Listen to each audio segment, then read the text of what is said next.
Roger that podcast because he's gonna be in New York, man. What you doing out in New York, man? Let him know.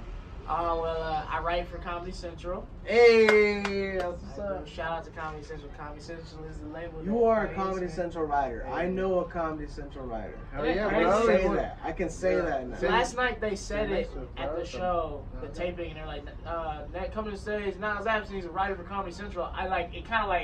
It hit me really hard. I was like, take that. I've never, because I've talked about it, but I've never heard somebody say it as a credit. And when he said it, I was just like, and Chaz was like, "Woo!" Like cheering me on, you know. And I was like, "Dude, like I'm doing this shit." You know what I'm saying? Like I'm really. It's been an amazing experience, man. And like, it was crazy to just hear it last night. Amazing. And so it was a weird moment. It like culminated into this like moment of celebration. But yeah, dude, I'm doing a web series with Comedy Central. It's called The Night Pigeon. It's hilarious. First 3 episodes are on the internet right now. Go watch them. Watch it right now. After you watch this, go watch it right now. Yes, please. The episodes are like 3 to 4 minutes. They're on the Comedy Central Facebook page, YouTube, Twitter, and Instagram. So you don't have an excuse. They're everywhere for free. Go watch them. It's really funny. It's about a black superhero that doesn't have superpowers, and he hates his day job. And Roy Wood Jr. plays a parody version of Luke Cage named Luke Rage that is like his superhero mentor. And it was so fun to shoot because like Roy is the reason why this is happening. He proposed the idea to the network like, hey, let's do a spin-off web series of a sketch, because I wrote a sketch with Roy about black superheroes that went viral. It had 1 million views on Facebook within 3 days. Damn. Woo! Crazy numbers. And it did so good. They were like, people were like, yo, we want to see this more. And so one of the main characters from that, Manu Hart, really funny comedian, really funny actor out in New York. He plays that character, Night Pigeon. So, and the funny thing was, we didn't even name the character Night Pigeon until right before we shot the sketch. He didn't even have a name, because when you make a parody of something, so when you're making a parody of Marvel, lawyers and legal have to approve every single time you use names. So we couldn't even say the word Hulk in the sketch. Serious, we couldn't even say the word Hulk. We couldn't say a lot of things, and so like we were like, so we couldn't say Falcon because he's obviously a parody of Falcon, Anthony Mackie's character in the Avengers. And we were like, what's stupid? A pigeon. He's black. Night Pigeon. And so we were like, all right, we're gonna go with Night Pigeon. And so we went with Night Pigeon. The rest of the sketch goes viral, and then literally 3 months later, we're doing a web series spinoff of this character we literally just made up on a whim. That's so cool with comedy, bro. Like you can just make up stuff right there on the spot, and it turns into a franchise. You know, and so like so we did a web series, and I'm really happy for Manu that plays Night Pigeon, because he was just like a guest star in the sketch, and now he has a whole web series named after a character he's playing. It kind of came out of nowhere, and he's an up and coming comedian in New York. So like playing Night Pigeon next to Roy, who's a legit star right now on the Daily Show, and with his last special, you know, Manuin's gonna probably become a star too. And so it's kind of cool to be able to say like I wrote that role for him, you know. So like I'm excited for him, and just like the web series as a whole, because I think, you know, if we do really well with the numbers and people watch it, we'll get 7 more episodes. And so that's what I really want. Definitely go watch that shit. It's already gonna get 7 more episodes because it's already gotten like fucking 500,000 views in like 2 days. Yeah, as a whole for the series, we've already passed 1 million views on Facebook. So I'm hyped as fuck, dude. Like I want those next 7 episodes because I want to do some crazy shit. I want to add some new storylines and create some new characters, all that kind of stuff. So I hope we get those 7. So y'all go watch that shit, support it, please. It's funny too. It's hilarious. I saw episode 1 yesterday. It was cool as fuck. I'm gonna watch the other 2, and I'm also gonna read the script because I got the homie Niles Abston here. What's good, bitches? Because and that's the end goal with these kind of things. You know, I want to get to a point where I'm making stuff with the goons, you know what I'm saying? Okay. And we all know how to write scripts, and we all know how to put things together, because that's the end goal, is making cool stuff with your friends. Hell yeah, bro. And on that note, Victor Martinez, you got any plugs, bro? What you got, Man, bro? the High Tonight Show season finale is coming up in 2 weeks. We're going to be planning for that. Be on the lookout.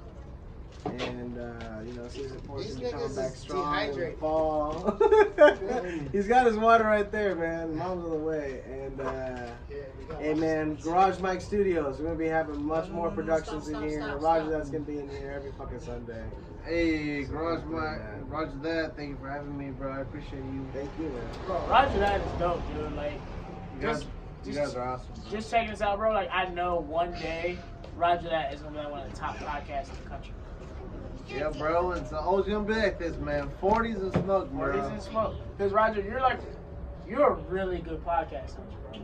Like, Thank you, man. you have a gift for like, kind of like guiding the people you have on the podcast to tell a story, or just kind of like, even when you're like, you don't even talk for a little bit, you kind of like guide the conversation, like say this, you know what I'm saying? So like, you're really good at this shit. You can tell like you definitely listen to other good podcasts and put it together for a while before you even started yours. Yeah. So it's just like I definitely see this as something that's gonna be like you're traveling across the country. People want to come to a Roger that because they listen to it in their car every day on the way to work. You know? Hey man, I'm attracting all the fucking stoners, all the drinkers, and all. If you want to see some psychedelics, and we gonna get fucked up. Ska listeners, rock and roll, hip hop, all that good shit. And thank you, man. I appreciate it, especially you guys, man. The guests mean a lot. Darran Davis, Niles Abston, Victor Martinez Jr.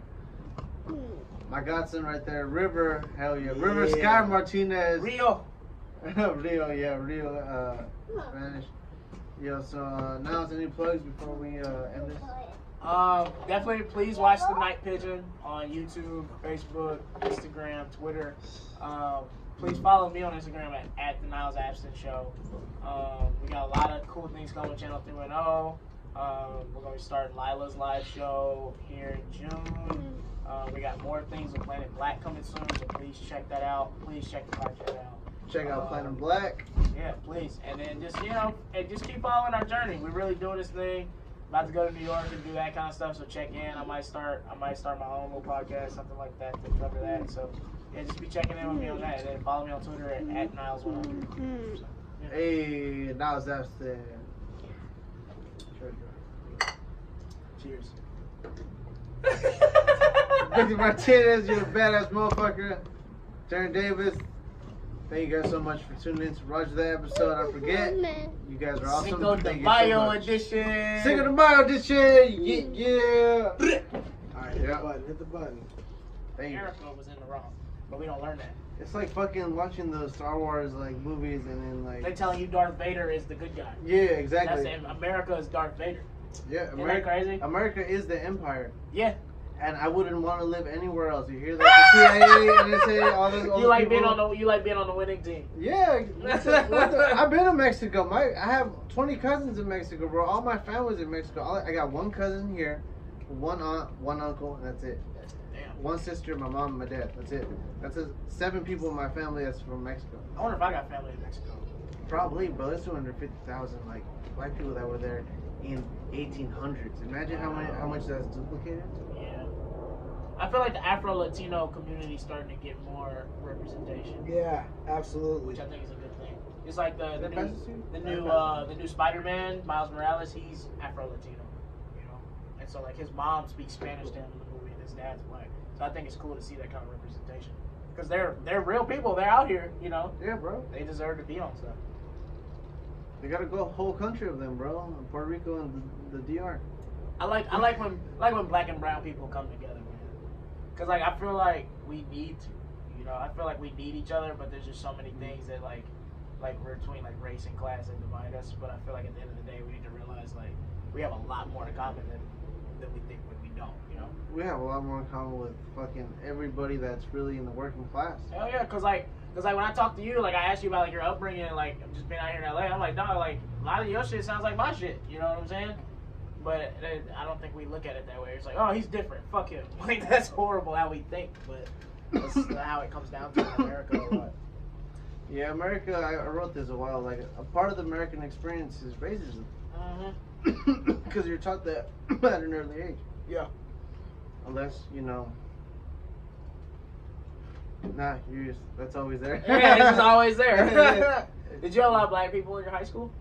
Yeah, bro. We had a good diversity of people in my whole community because We had like the white people that lived in like Beverlywood, which is like right above the high school I went to, Hamilton High. Okay. And then we had down low you had La Cienega Heights, which is my community, which is a bunch of Mexican and black people. Yeah.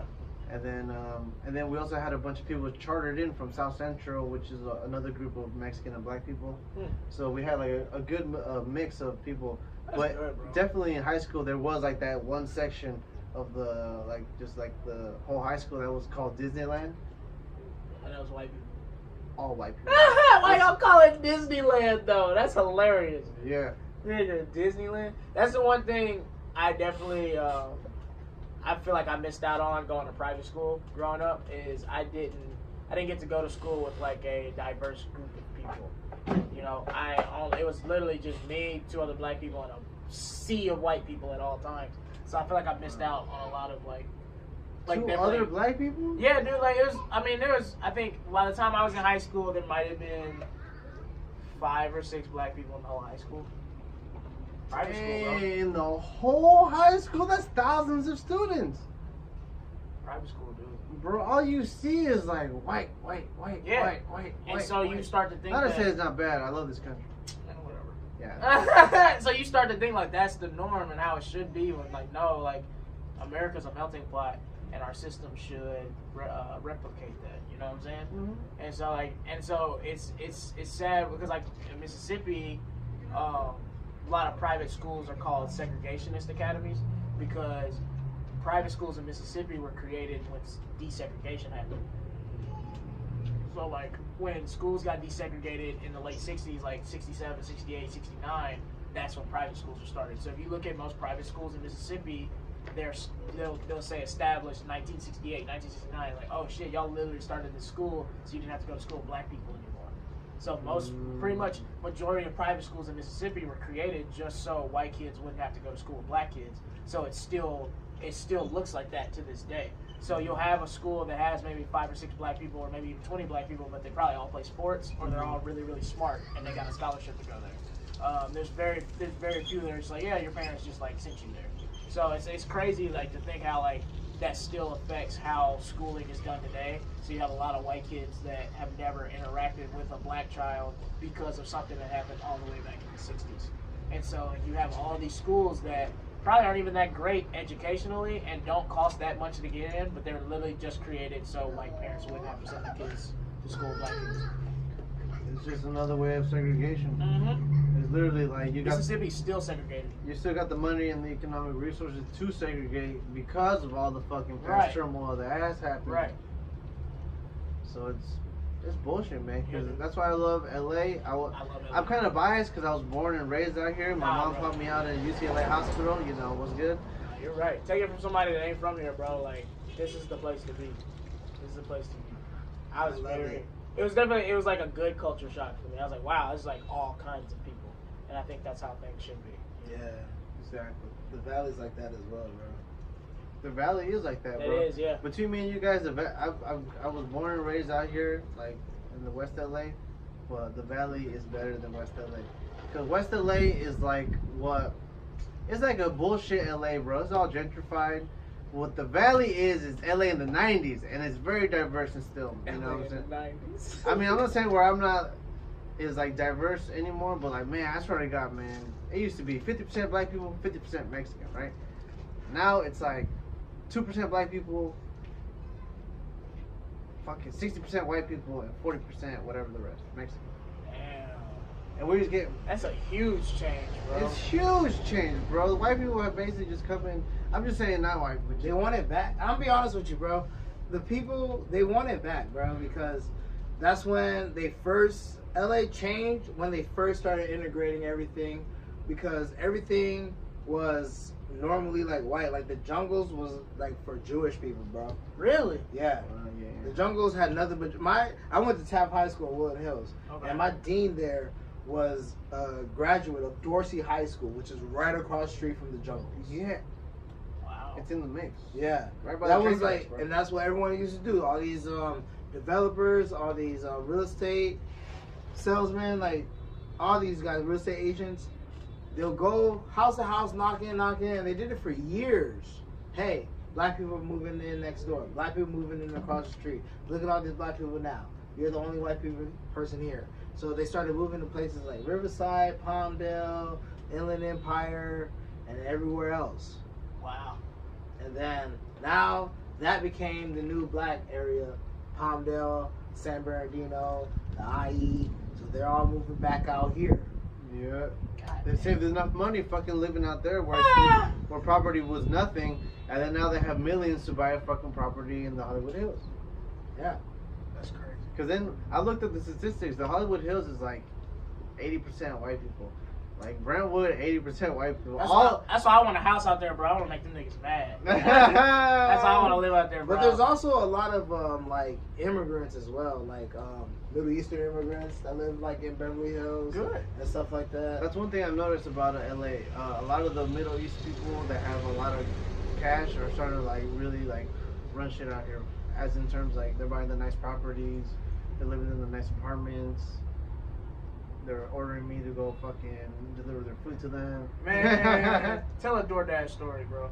Bro, here, let me tell you a DoorDash. I'll give a DoorDash story after you give it. Yo, man, here, let me tell you how I do it real as fuck, man. I don't give a fuck if they're watching this. Because, look, man, me and the homie Darran, we struggle, you know. We're college students, you know, we're doing well. So, I was like, I got no money at all. And then I was like, you know what I do got? A little bit of gas. And Darran was like, all right, bro.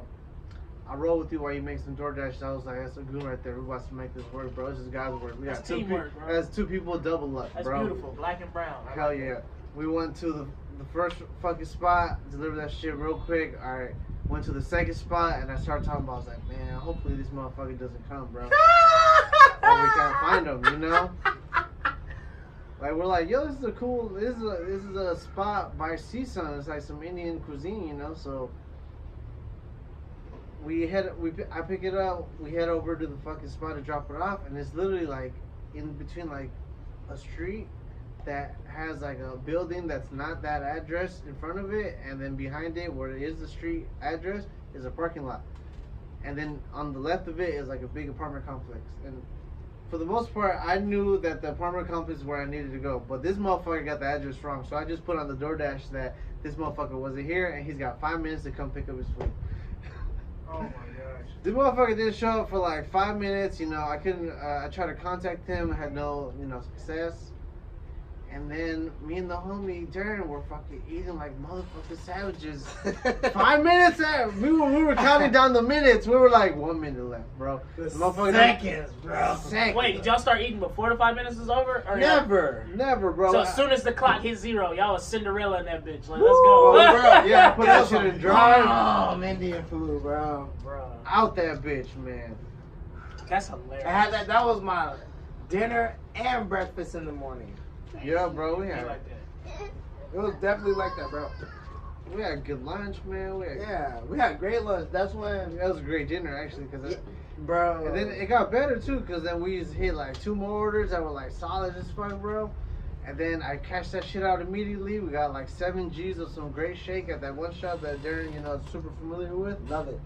Shouts out to OG Bros. OG Bros, man. Look, Woodley and Parthenia. I'm gonna super shout it out. You know how? Woo! OG Bros is the shit, man. I appreciate you guys so much, man. I'm broke as fuck, and their shake is some of the best shake you can get. Oh, shout out to them, bro. Man, we all smoked their shake, they man. Always show love. And you know what? The first time I went, I did get an 1/8 of their Skywalker OG, and me and Darran got faded. Skywalker. That sounds like you get high on yeah, that. Bro. OG Bros been there for me since I was like 17, dog. I fuck with OG Bros all day. They're VP. They're called Valley Patience before they're OG Bros. That's hilarious. So you've been there through the name change, the new branding, everything. Fucking building change. This is their 3rd building they own, bro. Man, you telling all them niggas business. That's what it is. That's hilarious. They're smart though, man, because their new building is just as fucking awesome as their old one. And the weed there is super quality. This is way better than the old one. That's the one thing I'm worried about, bro. I don't know where I'm gonna buy weed in New York, dog. You know, it's gonna be hard, but you know, I hear homies out here. I'm about to find a way. I hear homies out here sending packages over to New York. We heard. Not confirmed. I've heard of that, but I don't know anybody that does that. Man, you just really gotta just be cool. You know what I'm saying? thing, I think once you like say you coming from LA, people gonna try and hit you with that. Cause they gonna say we know we ain't got the gas like LA. I don't, bro. I smoked some weed out there the second time I went out. That's why everyone drink. That's what David Tell had. The Insomniac where he's just getting drunk instead of getting high. Like, Be Real got the Insomniac, but it's in the car. Everybody in New York is drunk. Everybody in New York is drunk, bro. Damn. Because you don't have to drive. Yeah, you just trash on the subway. You can just be trashed and walk through New York. That's a great experience. Can you have an open container in New York? Nah. That's Las Vegas shit. I mean, you can, but just don't get caught. Bro, you could do anything. Just don't get caught. Shouts out to OJ. Right. Shouts out to OJ. Funny. Call back. Shouts out to the Jews. But yeah, dude, it's just like, in New York, everybody I met was just drunk. Like, I was just like, y'all just drink this much? Like, yeah, we ain't got to drive. Like, that's crazy. Bro, I passed by a DUI checkpoint. Thank God it was on the other side of the street. I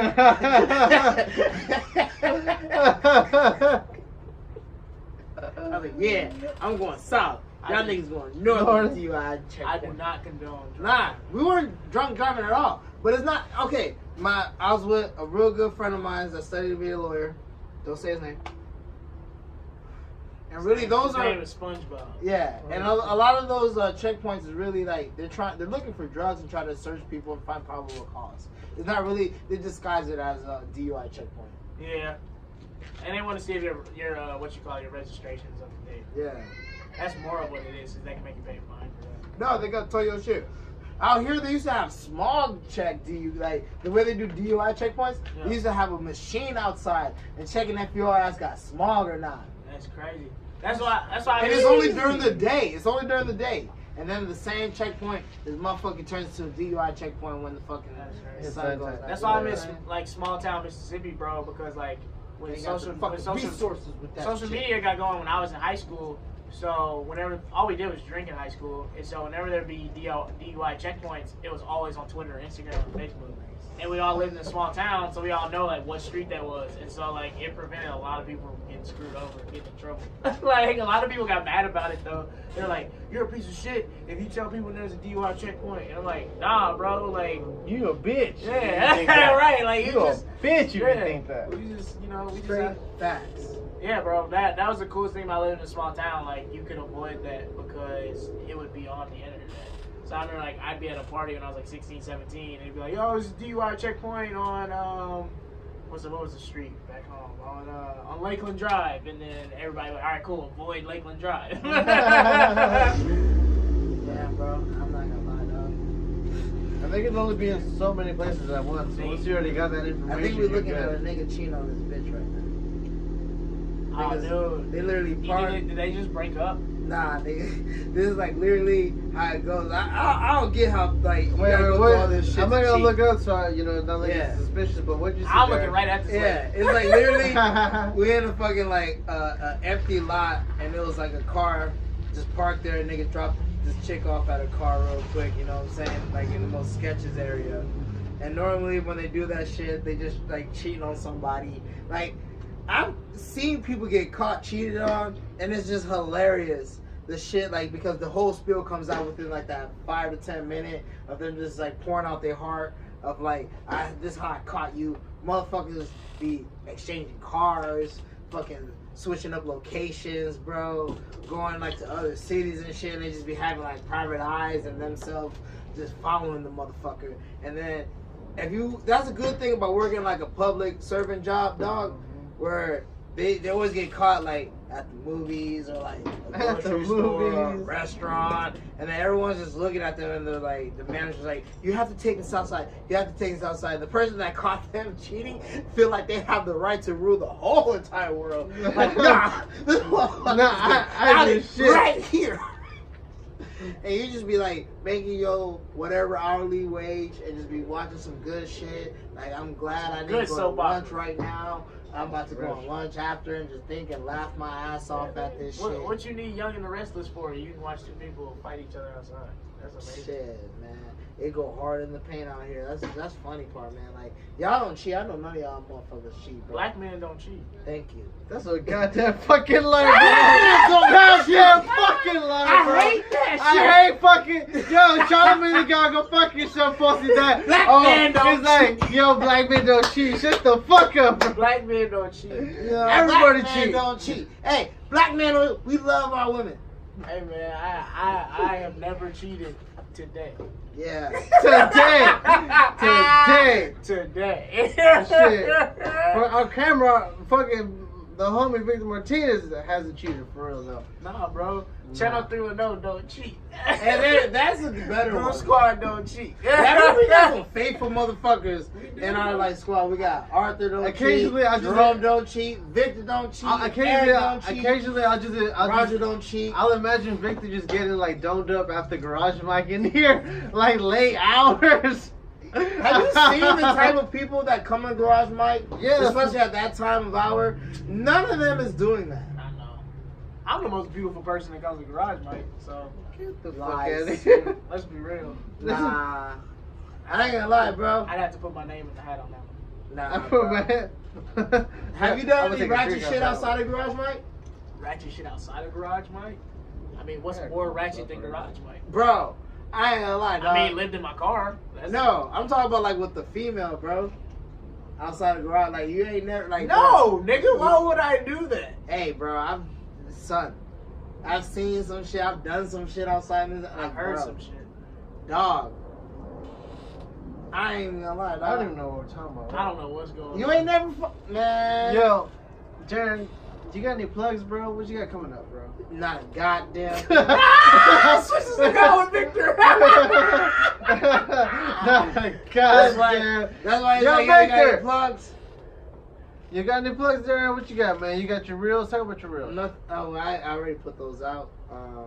Talk about I was at King D City. At King D City, man, this is one of my favorite goons right here, bro. I'm getting kicked off his podcast first. I ain't one of his favorite goons. Don't believe that shit. Hey, bro, I'm not gonna be here for 3 We've months. been recording for 51 minutes. It's time to tag in. This is my last Roger that, so I gotta stay on the whole one. Yeah, it's time to tag in, you know, the OG, man. You know, I appreciate you letting me, you know, use your garage. You're the best, bro. We going Joe Rogan. Coming to the stage right now, we got fucking Victor Martinez Jr. Garage Mike, how Hell the yeah. fuck we do it? Just make sure the door's open. What the fuck?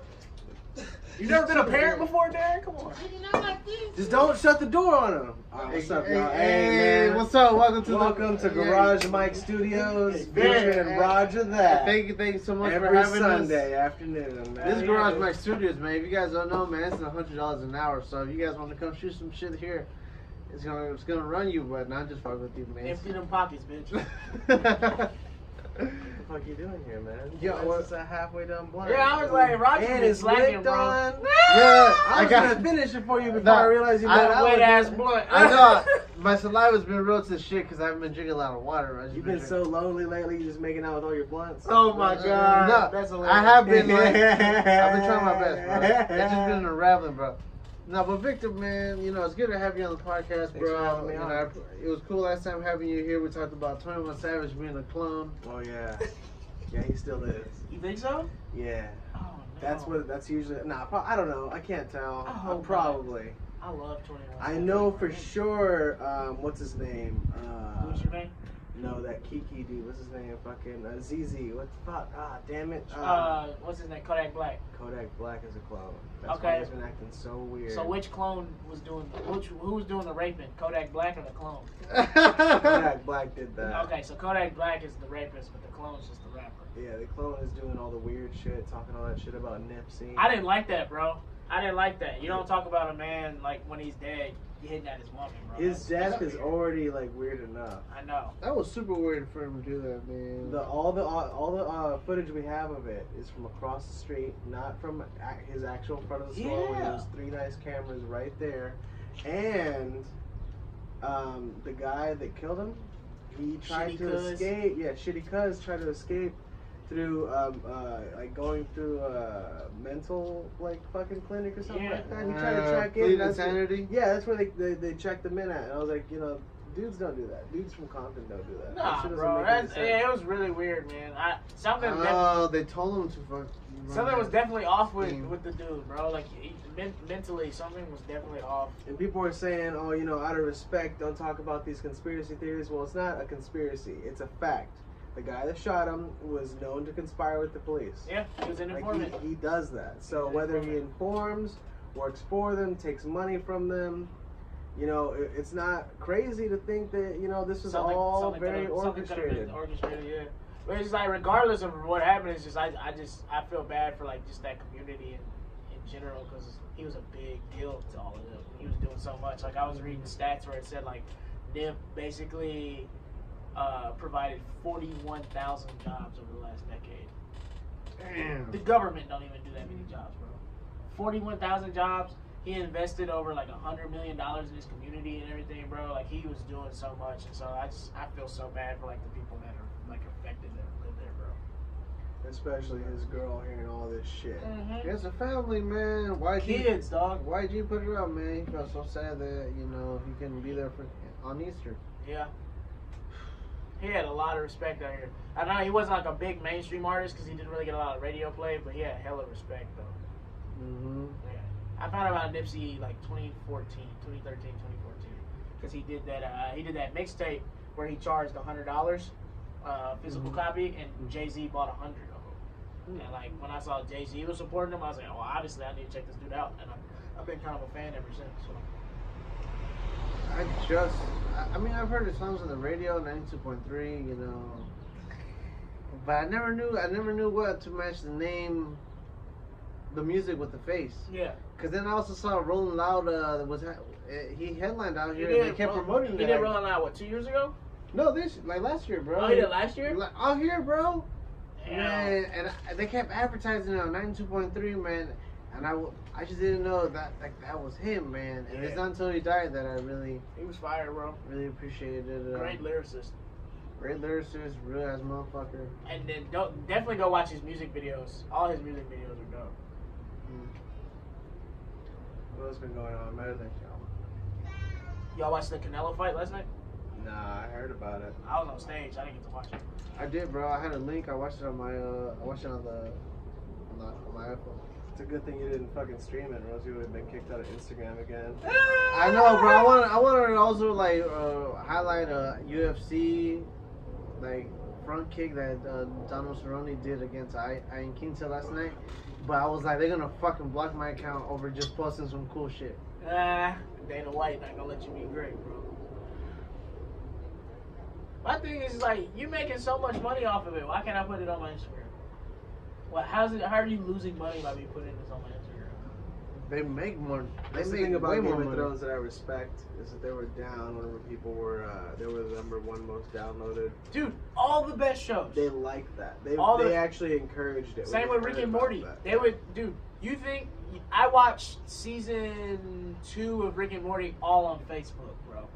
You think they don't know that's happening? They want that. They want it. Someone who enjoys your show will tell other people about your show more than someone who saw it through the right means and hated it. Yeah. You know, so it's like you'd rather have like a bootlegging voice. I want somebody fiending for my show. Like, yo, I need to risk a virus to watch my show. I'm not gonna risk a virus to watch some shitty show. You know what I'm saying? And so the thing is, now when Rick and Morty comes back for these like new 70 episodes that they got, I'm gonna watch it live on the Adult Swim when it comes because I don't want to miss it. You know what I'm saying? Because I didn't find out about Rick and Morty until about a year after it came out. I'm really super hyped about that. Like, I'm glad they got those new episodes, bro. They've just been sitting on that shit. Ever since they made that new deal with the Cartoon Network and fucking Adult Swim. They've been working hard. Where is season 4, man? It's coming. They made a video game. Justin Roiland and Dan Harmon, they made a video game. And then the show's coming next year. You know what's the craziest thing about the two of them? So Justin Roiland created Rick and Morty. Dan Harmon signed on with them. So they're friends with a comedian that we are cool with, Malcolm Hatchett. They know Malcolm. Shit. So Malcolm posted Planet Blak, the cartoon. Justin Roiland liked the shit. Oh, so this is crazy. Like, the dude that created Rick and Morty likes Planet Blak, bro. That is cool, dude. He saw that. saw it, bro. That's a big. He watched the whole trailer. Damn, that's so cool, bro. I know. And you in that shit. Yeah, Like, that's great. Like, man. the dude that created Rick and Morty saw you as a cartoon, bro. Hey, you guys can catch it right now on YouTube.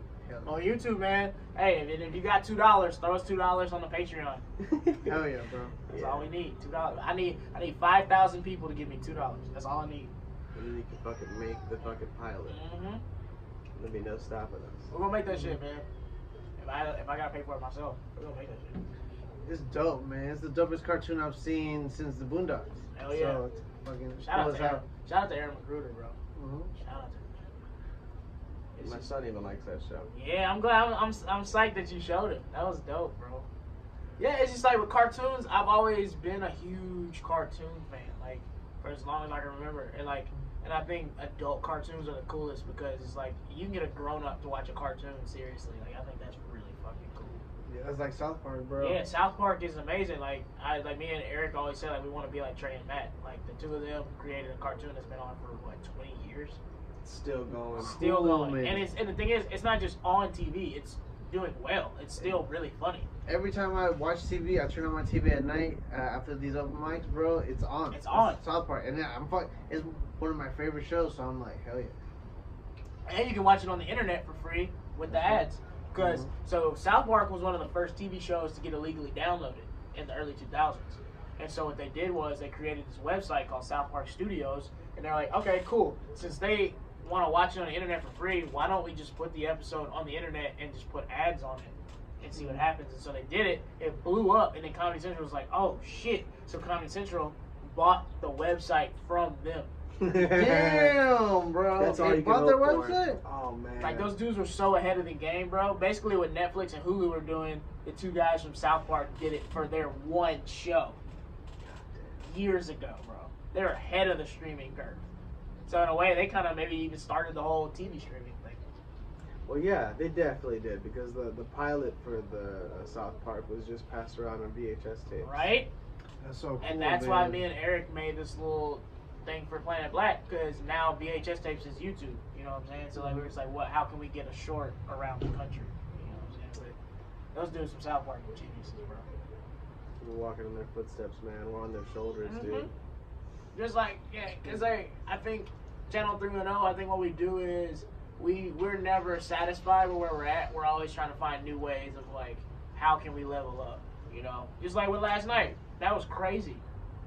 It was a whole nother level. I was amazed, bro. I mean, I saw there was literally no line between the difference of a pro performer and what Arthur was doing last night. No, what, like... Top to bottom, even with the fucking meet and greet after. Yeah. Like, Arthur's famous now. Arthur's a celebrity now, dude.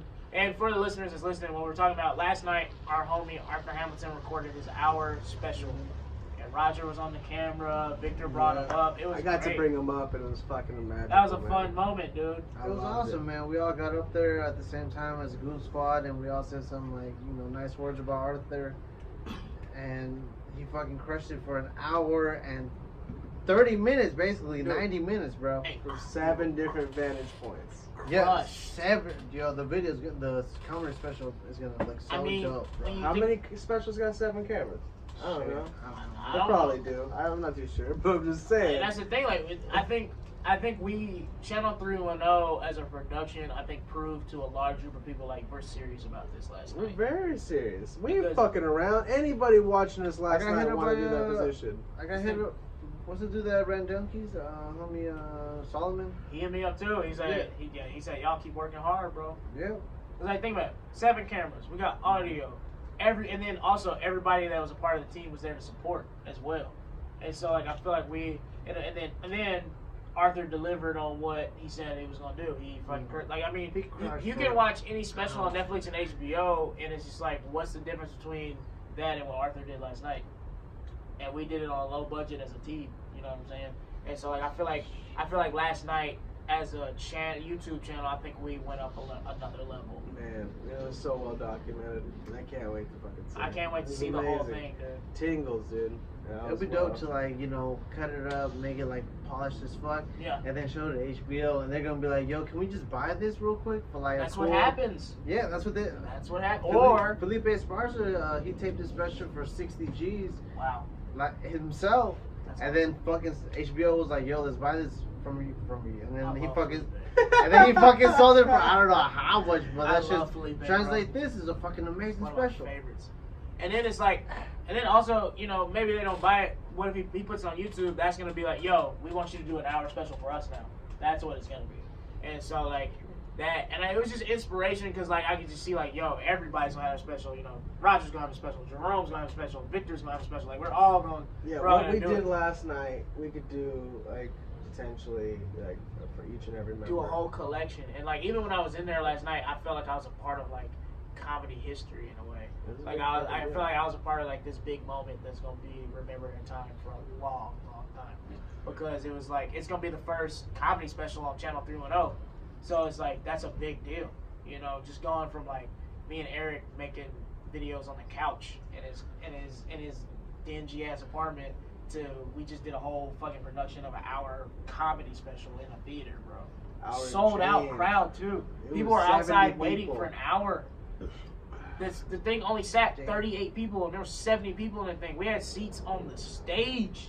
Yeah, that was Seats awesome. on the stage, people sitting in laps, people standing on the side. It was standing room only. I mean, there was people that sat in the lobby just to listen because they didn't want to miss out. Like that was last night was magical. It was just great how everything just came together, and we all came together as a team, and then he crushed it. And that was, Arthur crushed it for an hour and a half. It was such a pleasure, man. It was one of the best performances I've ever seen because it was effortless.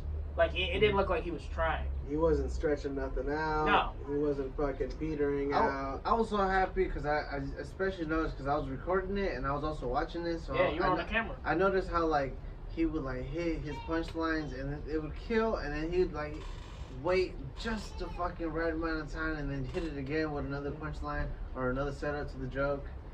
It was awesome.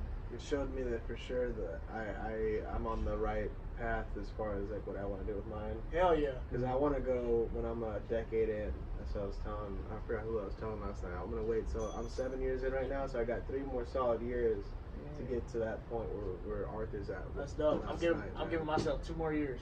Yeah. I want to do mine in 26. Right? So yeah, I'll be like fucking, what, 27, 28, That's and awesome. fucking my son will be 5, I think. Hell Just yeah. turned Start 5. kindergarten. And hopefully by then I'll have already established the High Tonight show as a show, and you know, You already know. we can start. You know, I imagine like a tour to all the legal states. Yeah, dude. Yeah. Think about it. Right? In 3 It's or so 4 cool, years, bro. it's gonna be more states. You know, High Tonight Show tour would be crazy. That would be really amazing. Because like, just seeing how like all these other shows and podcasts tour, and like it gives comics from those cities a chance to kind of shine too. And I really think, and everybody listening, if you haven't seen the High Tonight Show, you're missing out. Go back and watch. Go back and watch season 3. I think season 3 for sure is the best season yet. I think with monologue wise, Victor crushed it. With the comics that were booked, everybody. I mean, it was just such great talent across the board. And we're about to start to shoot the first live show here on the 18th. First live show and right there in in the the fucking theater. Skip Town, right where Arthur's at. Hell Right? yeah. And I even think the musical guest it went up another level this season. Oh man. Like Awesome, I can't bro. like every episode every musical guest crushed it. Mm-hmm. And like this isn't we shoot the show in a garage where like 15 or 20 comics are in the audience, you know, waiting to get on the open mic. So This it's is not it. It's not like this is it. Like this is a garage, man. this isn't like your usual audience, you know what I'm saying? So if you can do well with jokes and music in front of these people, you're pretty damn good. We've been running with weights on it. Yes. So whenever we do that night, it's gonna be the proper setting for it. Right. And I envision it to be exactly what Arthur had, minus the audience sitting on stage. Yeah, we can't do audience on stage that night. Not that night. That won't work. But it will be similar to that, like packed out. but it's gonna be kind of like a Turk market feel. You know, it's gonna be a lot more smoke. We gonna hotbox that bitch. I plan on having at least 2 vendors out front in the lobby. I love it. Oh, And hopefully we'll have gift bags for the audience. Willie High gonna probably have to come through, huh? Oh man, I'm gonna have to get everybody I out. love Willie High, bro. Yeah, Willie High. I'm gonna get fucking Herb and Baked. Okay. I like those guys. Yeah, so those are 2 vendors right there. I think Herb and Baked makes his own vapes, and they fuck with our YouTube and channel. fucking Willie High makes his edibles. They could each have their own tables. You know what I'm saying? We could do some raffles. Yeah, Darren's trying to signal. Oh, Daryl, the June wants the keys for car. I think it's Roger's car though. Oh, Roger's keys. Oh, because my son's playing in there. Did I open it? Wait, give me a second. Roll down the windows for him. Hey, make sure make sure we're still recording. Is it still recording? Is the recording button? Yeah. Okay, cool. You can't roll down my window though, cause folks, my make sure that the door is not shut. My window does not go down no more. So, wait, it goes down, but that shit won't go back up. My so son wants to take the car. I'm sorry. he's your godson, Roger. He gets to have the car. Yeah, he gets a percentage. Yeah. Once I get rich and famous, he can have that car, bro. What the fuck is Darren doing with my son, man? Darren, I parent, bro. Listen, I'm trying my best right now, bro. I'm trying my best. Police. You know what? Don't you dare say Polanski on that kid, man. That is not appropriate. Oh, Polanski. Butt fuck little kids. Not good. I'm trying to avoid that at all costs. My kid's too cute, man. That's why I ain't got him into that shit. Yeah. That's not reassuring at all. Dude. So last year, Lila Hart and I, we went to a taping of Jimmy Kimmel Live, and we were there, and we were just looking like, yo, this is gonna be High Tonight Show one day, bro. Like no doubt in my mind. I'll be in the garage and I'll just be watching. I'm like, yo, this is gonna be like a huge ass production with an audience of like 200 people just like passing a blunt. That's all I want. Yep. Dude, like imagine like. That's what it is right now. But Dopra. Yeah, Elizabeth said that. Shout out to Elizabeth Croydon. She called it Dopra. But I just imagine, like, you know how, like, if you ever, like, worked audience or been to a live show, you know, there's, like, hella producers with, like, mics on. What if, like, I just imagine there's going to be some, like, intern that has to walk to the end of the row in the audience and give that person a blunt, and then the blunt just passes through the whole crowd. You know? And then by the end of the episode, like, a blunt gets to Victor at the desk. That's how I see it, bro. Because like when I see it, I see it bigger than what it is right now. Because I know what it's gonna turn into. I mean, how can you deny it? You know? Can't. That's what I'm trying to produce. Bro. You know, that's what Arthur did last night. Completely undeniable. That's what I do. Because even if it's not your taste, even if you didn't like prefer, you know, his jokes, like just the production you can't alone. deny it, man. Like, how can you say that wasn't a special on any level? Even if you didn't think he was funny, it was a fucking professional production. That was a real fucking deal. And great performance. That's the type of shit we're trying to do. That's the type of show I'm trying to show. Like, you know, even if you don't like smoking weed, it's still a talk show. Right. That's the thing. A nighttime even if you don't fuck with weed, you'll still like High Tonight Show. Because you're gonna maybe like, you know, magic or music or fucking. The good comedians, the music, the jokes in the monologue. We work hard on that. You don't like conversations? Just watch the fucking performances. Right. There's 4, 5, 6 of them in an hour. Yeah. You know, how many Tonight shows? It's mostly talking on those shows. This is more about the performance. It's more about the performances. It's 50-50 at least. And I like that. I like that for sure. I really think the High Tonight Show can kind of change the landscape of late night. I think a lot of shows are going to have to adapt to what you do. And what it used to be for comedians is that if you do well enough, you might get the couch. Yeah. You know, on my show, you're gonna get the couch. Right. You're getting everyone you see perform, you're gonna get to know them. You know, as opposed to like, you know, maybe if you just get lucky. And there were so many good performances this season. Like Roger had a great set, bro. Yeah. Roger had a great set. I got a lot of you know, fucking comments from Eddie Bravo during my set. That's awesome. Dude. Like the ones that I posted on my Instagram. Eddie Bravo saw your High Tonight Show sets? Yeah, he commented like on 2 of them, on like the clips that I posted. It was cool. He followed Planet Blak. Did he see you smoking? Did he see us smoking in the back? That's great, bro. It's dope as fuck, man. To have those guys on any of those fucking. Dude, it's gonna happen. I'm telling you, bro. I'm excited about it. I mean, we did a birthday episode for me. That was really fun. That was cool as hell. That felt like that feels like forever ago, but it was like through season 3, I think episode 9. It was so fun, dude. It was a great performance from everybody. And speaking of specials, man, fucking Malcolm Hatchett and DeMar Randy dropped specials on my show. Literally, like that episode's not out yet, but they both dropped like 20-30 minutes. A pop on one episode. It's a good thing that we had 2 comedians drop out that night because they filled in for both their sets and interviews. And just like the storytelling from both of them was amazing. Malcolm dropped 25. Yeah. And Eric talked about it. He said, we just got more out of Malcolm than all of fucking Kill Tony's put together.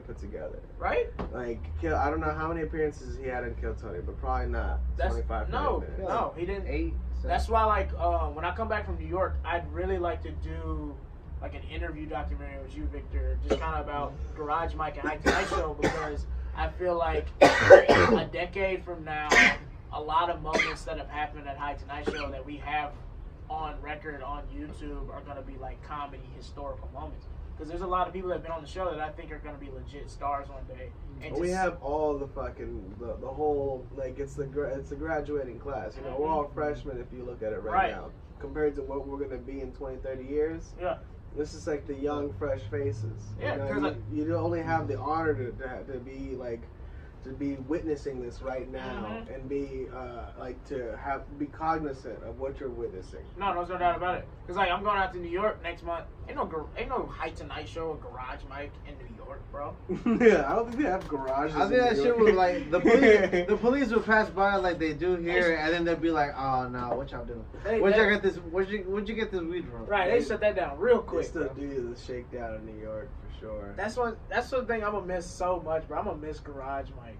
Well, you're not gonna be gone that long, right? Well, I don't know. Oh, it depends. Shit, it depends. You're set for a couple of weeks, or a couple months. Yeah, like 3 months. I'm for sure gonna be there till September, but man, there's some it's other gonna be a things big hit, and you're just gonna fucking stay. I'm excited, man. That's awesome as fuck. That's the thing. Something in my head's been telling me like, yo, you're gonna be out there longer than me. Yeah. And I don't know. Yeah, it man. freaks me out, bro. Fast forward to a decade later. Like I come back and y'all like, oh, you're back. Yeah, dude. It's like, I don't want to be out there until I'm 30. I want to come back, man, but I don't know. It's something tells me I'm gonna be out there a little longer. That's why I wanted to like make sure I did a Roger that before I left, bro. Hey, man, thank you for coming, bro. I definitely love fucking seeing you in New York, cause man, I love pizza, man. The pizza is the We were having the pizza debate last night with Jen, the homegirl Jen Kim. We were having a pizza debate. She like, what's some restaurant like Jay-Z and Beyonce go to or some shit? Yeah, she was talking about like it's $20 like a pizza that's like this. It's still expensive for me, bro. You should go try it out, man. There's apparently some good pizza that's owned by a restaurant by Beyonce and Jay-Z. But I'm sure some white people run that shit, bro. That's true too, but man, go try it, man. That way you can be like, yo, I was at the restaurant. Just for clout. Yeah, just for What if you see them there just on the off vacation? That would be crazy. And then you're like, yo, man, I run Planet Blak, man. I run Planet Blak. You see my homie Roger? He smokes weed in the cook too. But it's just great. Like, we have a 99-cent store out here.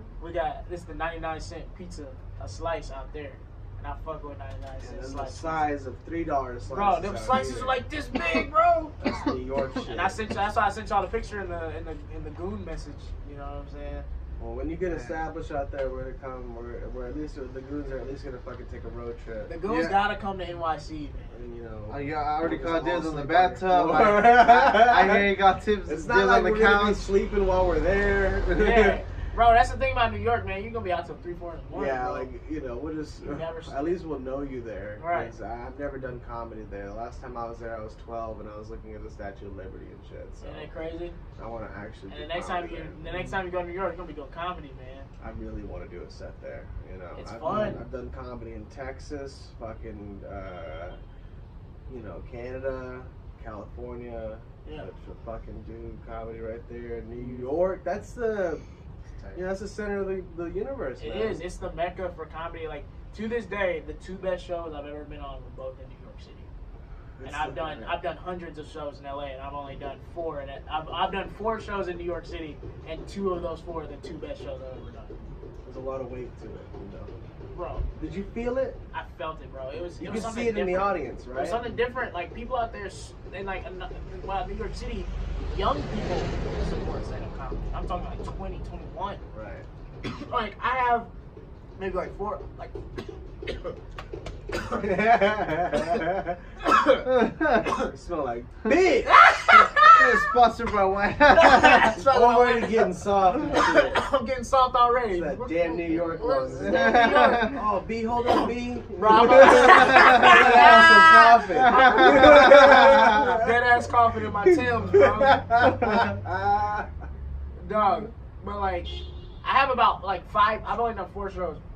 I have about 5 people from one show. I did a show in this barbershop. Shout out to, I forget his last name, it's a comedian named Ronnie. Ronnie is dope as fuck. He put me up on the show in a barbershop in Brooklyn, bro. Packs it out, dog. 40 people in a barbershop. He packs it out so well that he can charge $7 tickets, BYOB, in a barbershop after hours, right? And it went so crazy, he does a Friday night show and a Saturday night show. Both sell out. You have to be there 30 minutes, at least 30 minutes before. You're not getting into it. This isn't the Improv or the Cellar. This is a barbershop in Brooklyn. And he brings really good comics, and he let me go up and do a 10-minute set. I did really well, and 5 people from the audience followed me on Instagram, and they follow all of our shit and watch all of our Channel 310 stuff. Because they're fucking serious. They really support comedy. You know, like everything out there, I think, I mean, I haven't lived out there, but it feels like it's more on a schedule. You know, and like, you're not Everybody's fucking, hustling, nothing's by mistake out there, you know, like out here in California, it's real easy to stumble upon a show. Yeah. Like if you're walking down an alley, you're gonna find the High Tonight Show. You're just gonna randomly see it. Here, bro. But in New York, you can't just randomly see shit. You have to like plan It's on because it. the public transportation. Right. The like, metro's on a schedule, so everybody's on yeah, ain't no accidents out there, so everyone's there to see you. Yeah. Like they fucking, What's up? you know, there's a very tight schedule they got going on, so that they're gonna fucking. I was so surprised. Like, I walked up to this barbershop and I couldn't even walk in the door because it was so packed. I was like, yo, this is the show? I'm about to Right. kill this. Yeah. You know what I'm saying? And a barbershop. Like, there's bar comedy shows that have alcohol there that can't even get 10 people. And there was 45 people packed into this hot-ass barbershop to watch 15 comedians, dude. Because he just kept throwing people up because people didn't want to leave. He just kept throwing people up. And I was one of the last 2. So it was amazing. It was amazing atmosphere. New York City comedy is just, I'm gonna go, man. you got to. After you're there for at least a couple months, I'm gonna go. Come out there, bro. It's only like 30 hours or Oh, something like that. I think it's like 7. on car, Yeah, and you know we can hit Y'all Texas y'all can along take the y'all way. hit Texas out there. We can hit my parents. Wait, you talking about place. driving there? Y'all want to do a goon What trip? the fuck? You want to fly out there first class? What do you No, mean? I said first class, bro. Damn, driving there is like a fucking 2.5 Hey man, days. if you're going on tour, you gotta go on tour. You gotta hit the states along the way. Everyone we know. That'd be cool. That'd be Get cool. the destination and hit back. You know, you gotta make it worth it, dude. It's a real life fucking. You know, that's what we are. We're performers, man. You don't want to fucking skip all over that shit. You That's gotta, true, bro. Damn, man, I don't want to go to like this racist countries, bro. Now you do. No, I don't, Yes, bro. you do. You want to go up there. You want to talk about your one racist Mexican nut in You front know- of a bunch of hicks in middle Arkansas. America. Yeah, and see how that goes. You hear that? You hear that, Sharon? That boy said he got one testicle. Exactly, bro. You got to go to the fucking Bible Belt with your material, Roger. That's what it's about, dude. I'll go there when I'm more established. Now when we're gonna just like pass how by, do you think you and get then like established? some white dude's gonna be like, You gotta hey, get there. Ain't that a Mexican? All right, catch me in the parking lot after the show. You were the Mexican's Mexican, man. You really scared the is. shit out of him. I tell that all the time. I was like, dude, like this stereotypical like picture of a Mexican that they try to like describe to you. That's what Roger. You're gonna be fucking their white daughters too. like, yeah, it is. You're what Fox News is afraid of. Nah, you're incorrect. Hey, me and Darren are what Fox News are afraid of too. So you're not alone. Nah, you guys wrong about that. Y'all are exactly why they want to build that wall. That's why Darren's joke about like him being ugly doesn't work. Bitches were like hitting him up after they're like, nah, you can't pull that off. That's hilarious. But these chemtrails though, Yo, man, fuck you. Nah, man. The thing about chemtrails is that they're not real. The streaks in the sky are just for block out the sun rays. That way we get less global warming. You know where we always see chemtrails? Off Etowando, right by CSUN. I know. I don't know why. Like whenever we're there, we always look up chemtrails all the time. It's just like they just like spraying the students there. They're like, all right, man. Did you tell Victor what happened across the street from CSUN? Nah, we ain't talking about that. Ain't nothing happened across the street from CSUN. What happened? Nothing. Let's go ahead and talk about it. No. There was one lady that told us not to smoke pot by her house. There you go. That's the main thing. She leaned out her window. She was like, "Yo, don't smoke pot by my house." And we were just like, "Okay." She said pot? Yeah, she said pot. I'm like, "You fucking loser." Oh my gosh, man. Wow. And like, so we just moved up like 2 parking spots, so the smoke probably eventually made it to her house. Yeah, really? But at least we weren't in front of her house. We weren't in front of her house though. That's what she said. She didn't say smoke weed by my house. She said smoke weed in front of my house. My dad's a lawyer. I know how to look into words. I keep forgetting that, dude. That is such a good thing to have. Your dad's a lawyer. Yeah, bro. I got. That's why I tell that joke, bro. That's why I can't be a rapper, dog. Like my dad represented me in court, nigga. Like I can't rap about that's shit. That's a real deal. You know, lawyers are in it to win it. Like they represent bad people all the time. Yeah, like it's crazy. Like I'm a criminal. My dad has represented. Yeah. He was guilty, shit, but bro. look, not really. Yeah, bro. Yeah, man. You usually fight harder for guilty people. That's how you know you got a good lawyer, because they fight harder. Yeah, dude. Got my weed charge adjudicated. Isn't that what it's called? Adjudicated? Isn't that what it's called? That's so racist. I don't know, bro. That sounds like something. It's where it's like completely expunged from your record. Hey, I had a good lawyer, bro. Yeah. It was almost like I was related to him. I should do a joke like that. I'm like, yeah, bro, I have a really good lawyer. He fights for me like he's related to me.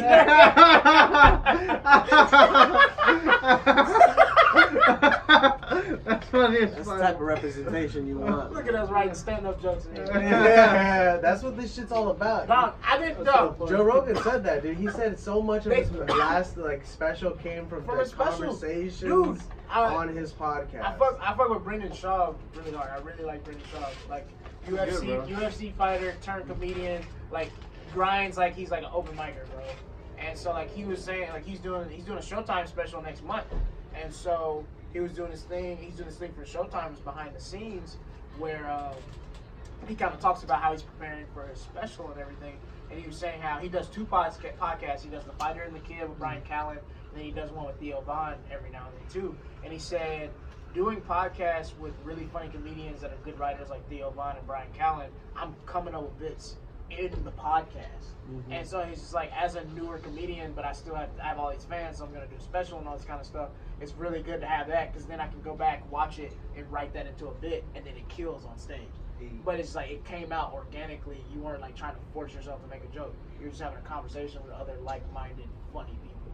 So it's just like it's crazy. Like the more you just talk, the more material you can come up with. Because you'll think of stories you've never thought about and all this kind of stuff. Like it's crazy because like Brendan Shaw is really coming up with a lot of material really fast, and I think it's because he runs 2 really good podcasts. 2 really good. And then he gets up a lot, bro. He tours like fucking all over the country. Yeah. And Australia too, man. He wow. Yeah, I bet bro. they love his ass out there, bro. Hell yeah, bro. He's badass, man. And that gets that shit, dude. He just showed a special too at for Showtime. Yeah. That's gonna come out. Next I don't know month. Yeah, bro. And all of his fans have heard that, you know? Like as they're listening to him, like the old school way of thinking is like, oh, if someone records my set, it's over. Yeah. Like, nah, man, you could record it 3-4 times. You could record one joke, 3-4 different versions, and then have the special with that same joke. It's super tight now, though. Exactly, and anybody who cares about you, who buys your shit, is gonna watch all of those. Because they want to see it in its final form. And that's that new shit right now. It's, you know, that's how you release a single and an album. Hell yeah. That's gonna be just like music. Because Chaz Carter and I, fellow Goon, we did our first TV taping together last night out in Ventura. Congrats. And thank you so much. It was so fun, which man. channel? So it's for this big, it's like this big comedy website called NotYourAverageComedy.com. and it'll be on the internet, and I think you can watch it free with ads and everything, and so it'll be streaming live on that. And like I was thinking, like, yo, this is dope. I'll finally get to see it in like a real form, and then those jokes that I did on that, I can make them better now. Because you don't have to stop. Just because you recorded it doesn't mean you stop making it funny, you know? Definitely not, man. Joe Rogan and Joey Diaz talk about like a bit not ever being finished. That's good. That's a good way to think about it. Because like as you progress as a comedian, you could always get funnier. And then you're like, yo, I didn't think about that tag for this bit 2 years ago. And then now maybe that tag makes it like a whole nother 5 jokes that you didn't even think about because now you're like a year better. Yeah, because every year you're gonna be funny. If you're consistent, you're gonna be funnier the next year. And it's fun to play with that old shit. Bring it back. A joke that you thought of when you weren't as funny. Yeah, because you couldn't figure it out. It's amazing. You're like, oh man, this retard didn't know this what is he what was I doing. did. You know, I have thinking of your old self. I have 2 new bits that I'm doing a lot now that I came up with my first year, but they just weren't good yet. But now they're crushing because I'm 2 years from that point. Mm-hmm. So it's crazy how like your brain can just get better and then go back and improve something you wanted to do a long time ago, but you weren't ready yet. And there's no reason to give up on it. Why? Yeah. You know, that's an old. Because the goal is just being funny. I think we overthink a lot of things sometimes. Like, oh, it's already out there, blah blah blah. It's like, no, I feel like fans even want to know how can you make this even funnier than it is right now. When I'm at like open mics, I definitely notice like when a comedian like adds another tag to the joke. Because we're around each other so much. Yeah. And then it just makes it like that much funnier, like, and you notice like, damn, that's awesome. Because that's what Arthur did last night. Because I thought I heard all that shit different ways. In different ways, bro. And then the way 2 years I know he flowed into it, and he did that joke before it. And so like I thought the special was fun for the fans, the audience, the regular people that showed up. But I feel like it was most fun for us. It was like homework for me. Because for 2 years, we've watched him tell versions of most of those jokes. And I would have never guessed that all those put together would make a special. That I had ever seen him at for the past 2 fucking years that I know him would ever add up to an hour and 20. No. It didn't feel like that. It didn't feel like that. Watching him at open mics 3 minutes at a time. Right, 3 minutes at a time, performing in front of 4 people, and he added all of that up. Every fucking night. You know, and so I thought, I was like, yeah, I bet this is fun for the people that bought tickets, but like us goons have been doing this thing with Arthur, it's most fun for us, because like, we've seen the whole entire process. Like I've seen some of those jokes bomb before. That's why it was so special to me. Like I've seen him do a joke and nobody laugh at it because it's a shitty open mic, and then it crushes in front of 70 people in the theater. Like it just made me feel like I'm experiencing something so cool right now. It's like an out of body experience almost. Because we've kind of been around this material. Like he did jokes last night that I've given him notes on. Like, hey, do this tag, and so that makes you feel good to be like, yo, something I said to him made it into his special. And I feel like all the goons have a moment like that with that material that he just did, because we've kind of been around that material for 2 years too. It's that difference between like the practice and the game night. Yeah, it was like watching like a basketball player just go off for like 60. We were watching them practice. You know, that's all. Every day, lift weights, and you run, forget because that's what all that stuff. You practice more than you actually perform. Oh my gosh, you know? That way so you forget. Right. You know, like that's what it's about. Mm-hmm. That's what it adds up to. Yeah. And that's the shit that people don't see. Hell yeah! Have you ever done a show and like a joke hits really hard? You're like, oh shit, yeah, I forgot. Like that's funny. Like because like we do these open mics and we perform in a garage to it, and you just get so numb to the joke. And nobody laughs at it, and they're just looking at you like, all right, get the fuck off the stage, because I want to do my shit. Yeah, you said that shit last night at 11 o'clock. You said it 11 different ways. I remember one time, I felt like such a piece of shit. I did a joke, and I saw a nigga in the audience mouth my fucking punchline because he had seen me do that same like bit a song. In 3 months. This nigga do the lyrics to my joke like it was a Michael Jackson song. I was mad as fuck. I was like, nigga, did you just mouth my fucking punchline? He's like, yeah, nigga, I see you do it for 3 nights straight. You know, like, so I was like, damn. But then you do it at a show like that joke that I'm talking about. Did it at the TV taping last night. Crushes in front of a room of 200 people, and I'm like, I'm glad I overdid that joke to the point of me getting tired of it in front of all these comedians, because it's paying off right now in front of people that paid to be here. Yeah. And so like it's crazy how stand up is like this.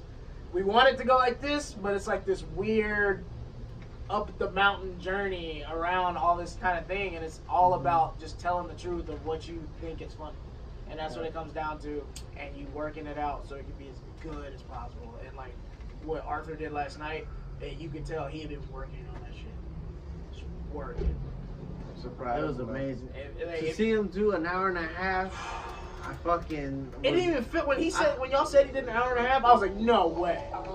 It didn't As soon feel as like it that. happened, I messaged the Goon You chat. did. As You were soon like as it happened, hour and counting. I was like, Arthur just hit an hour, y'all. Yeah, I messaged all y'all. When I did it for Caesar because he wasn't there. Yeah. I wanted Caesar to know. I was like, yo, Arthur's doing something. Because right now. I remember when he first told me, he's like, yeah, I think I'm just going to do 30. I'm like, why? You do 30 in garage mic, nigga. Like, do it for an hour. People are paying, bro. He didn't know. He didn't know. He didn't even know. Dude, he didn't pull a blunt out. Whenever until he was 1 hour. done and he said it all, he's like, how long I do, y'all? He didn't know. And he wouldn't have known. That's how it feels when you do that. drawer shit. My what? Why? I didn't take a piss. What? I didn't take a piss. I want to let these fools keep running this shit because they're badass motherfuckers. No, you know, but I got to. Alright. Is it wrong? Yeah. Oh Yo, my man, God. I'm gonna take. I don't want to piss myself. So the point is If that you I'm want to gonna end the show, it's like an hour. and No, 30. bro, we're about to keep it rolling, bro. We're rolling in this shit, You bro. guys are bad motherfuckers, man. We're about to keep Jesus, it going, let me bro. make sure my phone's still going. Ah. Jeez Louise, it is. Yeah, you guys are bad motherfuckers. We I'll on be some right Joe back. Rogan shit today. We said we wanted to do at least 2 hours, bro. Yes, we We are. want to do the longest podcast in Channel 310 history. Okay. You hear that, ladies and We gentlemen? got a good chunk of it on my phone now that I fucking deleted it. We're going to have most of the video, not all of it. But we'll I have a lot. hours free now that I deleted some Hell shit, yeah. so But yeah, we're trying to make the longest podcast in Channel 310 history because it's Cinco de Mayo. Ooh. Take over. What are you talking about? What am I gonna do this alone? Yeah, dude. Nah, Wait till Roger gets back. Wait till You Roger can't gets both pee in my bathroom. What? Yeah. It's daytime. Don't do Yeah, that. don't do that. You catch a charge, bro. Hey, I already got charged. Nah. What? Don't. No, you didn't. What do you mean? When'd you do that? Hey, go to Papa. Oh, my gosh. Papa. I guess. All right. I guess we're taking a break then. We don't have to take a break. But it's just like, last night, Come here, Papa. Well, last night was dope, so. last night was amazing. Like, I've never seen that many people support an independent live comedy show. They should all be proud of themselves. They really should. Like, shout out to everybody that Whatever, came through you know, to whatever. Arthur's special taping last Yes. night. You made that happen because I think he did so well because it's like, yo, how can you not do well? You have the theater packed to the brim. All these people here to see you. And so if you were an audience member last night for Shut Your Ass Up, you're part of the reason of why last night was so magical and so funny. Because I think the energy you brought to Arthur, he gave right back. So, I mean, He worked hard for that. yeah, dude. That's what he wants, you know? There's a lot of people who do a lot of different things in the world, and that's what we grew up to be. You know, that's what we're supposed to be doing. We couldn't, you know, like, we're just following like, Right. what we're supposed to do. Arthur can't, you know, he's not going to be a fucking manager at Domino's or some shit. No. He's a fucking performer, and last night he did that. He's going to be doing that for, you know, forever. You know, that's what he's supposed to be doing. I'll crack it up when you say manager Domino's. I remember one night at Garage Mike, we were hosting, and you went on this whole tangent about following your dreams, because you were talking about how, like, following your dreams is bullshit, and it was so hard. You're like, I could have just been a fucking manager at Domino's and been stupid. Why do I have to want to do this shit? And that was, bro, I laughed so hard till I cried. You said I could have just been a manager at Domino's. Why did I have to want to do shit? Because it's a curse. Bro, that's hilarious. You gotta You add know? that to your bits, bro. Because there's no, that's so funny. like, no one asking of this. You know, No. no one asks us like, "Hey, go perform." Hey, I want jokes. Yeah. Like, you know, like you have They're to, like, no, you have to be a performer. You have to be a little delusional. Because no one asked you to do Because that. No basically- one begged you. No. Basically, with stand-up comedy, you're telling how you feel about stuff. No one gives a fuck how you feel, and you feel important enough to write a funny joke about it. What? You have to be kind of delusional to be a performer. To take it so far as to make it deliverable. And you have to be kind of cocky in a way because you're like, yeah, I'm so good. People should pay money to see me do things I came up with in my head. Like, isn't that crazy? When you think about you're it, so clever. You're so creative. when you think about it, that's really a crazy thing. hey, I think of funny stuff in my head. You should pay $5 to come listen to it. Right. What the fuck? I'm like, that's crazy. Because what people prefer is someone who's naturally good at that. Exactly. Not someone who works on that for a decade. Right. You know, quietly with Exactly. their head down. And you just and then like when you think about it, entertainment is so weird. Entertainment is so weird that entertainers, we feel like they should pay to watch Go us. pick their own dick. But then when you think about it, when people feel the way they feel when they receive that form of entertainment, they're like, yo, this was worth the $5. This was worth the $10. And so at the end of the day, it's what we're supposed to do. So you have to have those kind of like narcissistic adjacent beliefs, or you're not gonna achieve what you're gonna achieve. Like, and those thoughts and those beliefs, like we don't choose them. No, it's like a sexuality. Yeah. Whenever I came out as a comedian, I was ashamed. I was like, I don't want this. Like, I'm sorry, y'all. Like, I didn't choose this. It was, but it was full speed ahead because you felt like it's something. I told my parents. Like, I told my parents, I'm like, I gotta tell y'all. I'm a performer. I'm sorry. I want to be famous. I'm sorry. Crazy. I did that with my parents too. I sat them down and said, "Hey, I'm dropping out of college and I'm doing this." Like, I know you want me to be a manager or like corporate, get a degree, anything but this. Can you be real? Could you even imagine yourself working a corporate job? No, it would be bad. It would be bad for everyone who loves me. Like for my family. Even if I was like providing, they'd see how like dead I was, and it would affect them. It would affect them. It would. At first, they think maybe handle it for a couple years, but after a decade of just seeing me just wither away, and die, and just fucking. I'd rather be broke doing this shit than make 6 figures doing some corporate shit. That you hate, that makes some shit blood. That's true, but then I just feel bad for my family. I'm like, I'd rather do that corporate shit because then my family can eat right now. You know? Ain't that crazy? But I mean, they're eating, but they're looking at you, and they don't respect you. Nah, they would respect the shit out of me, bro. Right. That's the American dream to them, bro. Bro. Fucking immigrant parents. I got immigrant parents, bro. The main thing is like, yo, man, we gotta get this house. There's nothing noble in that. I don't know. I've seen bro, that road has been walked down 100 times already. It has by been, everyone before me. But hey, and man, I saw how they ended up. I gotta represent, bro. They all got divorced, angry, bitter, working jobs they don't like. They're just mean people. That's true, but and they're upset, and like they got everything going for them but happiness. I'd rather fight for at least just being proud of myself. It's a motherfucker. I don't know. It's just gonna take some extra time, Once everyone else, man, we on the way. Ride, Cause I feel like with comedy is more of a patient. I think with any art form, comedy is more of a patience thing. I feel like you can not be that good, but over 15 years, build a certain skill to be a good comedian. A certain audience. You can't become a good singer in 15 years. You either got it or you don't. You know what I'm saying? Sure. So like, but I think comedy is just one of those things where you have to be patient and know like eventually it's just gonna work out. And so you have to have that confidence in what you're doing. You know what I'm saying? Because I mean we see it all the time, just in like Comedy Store regulars and headliners. They just stuck with it. You know. That's literally all it takes, man. That's Kevin Hart's thing, dude. That's also Jay Leno's thing, bro. Yeah, that's what I want to be too, man. Jay Leno's got all of his money off of his fucking touring and comedy separate from everything he made on the Tonight Show. Yeah. And like they're both very like wealthy amongst their own. He hasn't even touched the shit from touring. Right. He only uses his Tonight Show money. That's crazy. That's what I want to do, man. That's amazing. Just to pass it off to somebody, but I'd still keep going. I'd still do my own shit. Yeah. I'd be happy to pass it on to my son if he ever wanted to do that is gonna be an interesting thing when Tonight Show becomes a franchise. Awesome, who's gonna be the second? Because why not, bro? Why not? Why not River? We need why not put on your own kid? You know what I'm saying, bro? Making millions. What legal marijuana looks like 20 years in? We don't even know. So established. Isn't it crazy? He's gonna be 22.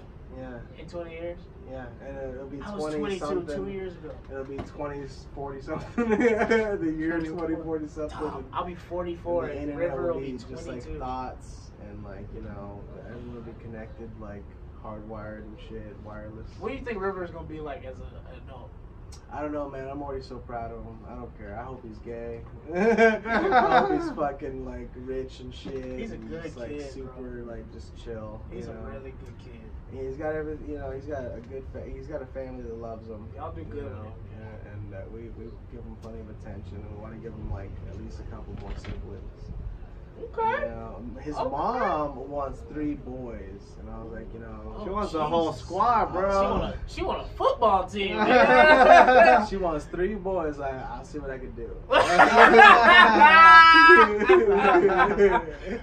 It's kind of a roll of the dice, but you know, I was hoping for a boy with him, and it happened.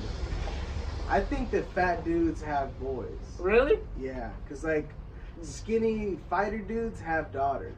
I really want a fat daughter. jolly dudes have boys. I don't really care about having. That's your theory. I'm gonna be real. I don't know why, but I really want a daughter. I don't really like. Candace does not want a daughter. Really? She's like, I want one "Fuck so that." bad. She remembers how bitchy she was to her mother growing up. Oh, She's like, I do not want okay. that shit. I'm not gonna deal with that. Like, That's I will hilarious. fight my daughter. It was like, no, all right, I get Slap it. fight. And the girls more expensive.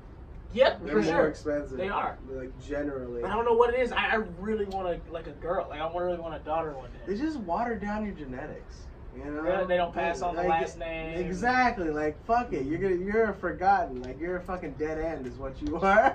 I don't know, bro. Cause like I don't know. It's something about. I feel like it's something about having a daughter. They like a daughter is gonna take care of you in your old age.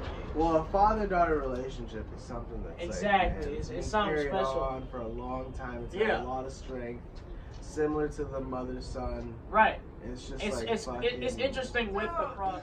Oh my god, nigga. Have I ever told y'all the hotel party story where I found a nigga in the tub? Damn, Have I ever told y'all that story? Nah, tell us. Bro, so alright, so this girl was super cute in college, right? And so she threw a hotel party at the end of the first semester. And so like a bunch of people were gonna come through this hotel. She got a suite, bro. We were gonna hang out, have a party, everybody's drinking, playing beer pong and everything. And I bring this white dude, right? And he got really drunk and started saying the N-word and shit. He was like, oh man, you know, I fuck with y'all.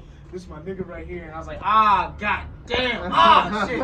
And so like the girls throwing the party started getting uncomfortable, so he had to leave, bro. So while that was all going on, me and the homie bought a big case of Pabst Blue Ribbon, because in college that was the only thing we could afford. And so this dude named Toomey, I think he's African, bro.